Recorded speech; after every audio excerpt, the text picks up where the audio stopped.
মানুষ আপনার জন্য পাগল হয়ে যাবে যদি এই কয়েকটি সাইকোলজিক্যাল টিপস মেনে চলতে পারেন। অন্তত 7 দিন মেনে চলেই দেখুন, হাতে নাতে ফল পাবেন নিজেই।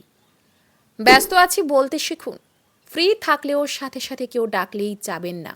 নিজের দামি সময় সবসময় অন্যের সাথে শেয়ার করবেন না, এতে মানুষ আপনাকে সহজলভ্য ভাববে। সব কথাতে হ্যাঁ বলবেন না। কোনো কাজ করার ইচ্ছে না থাকলে সরাসরি না বলুন। কেউ ডাকলে সাথে সাথে দৌড়ে যাবেন না, বরং একটু সময় নিয়ে এগিয়ে যান। তাহলেই আপনি স্পেশাল হতে পারবেন। কোনো বিষয় সম্পর্কে জ্ঞান না থাকলে তাতে কথা বলবেন না। এমন কিছু বলা থেকেও বিরত থাকুন যা শুনে অন্যরা হাসবে। জীবনে ভালো খারাপ যাই হোক না কেন, আপনার হাসি আপনাকে সবসময় সফলতা এনে দেবে।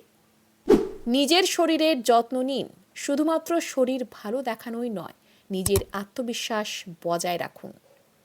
ফ্যাশন সেন্স ধরে রাখুন, এমনভাবে পোশাক পরুন যাতে আপনাকে আকর্ষণীয় লাগে।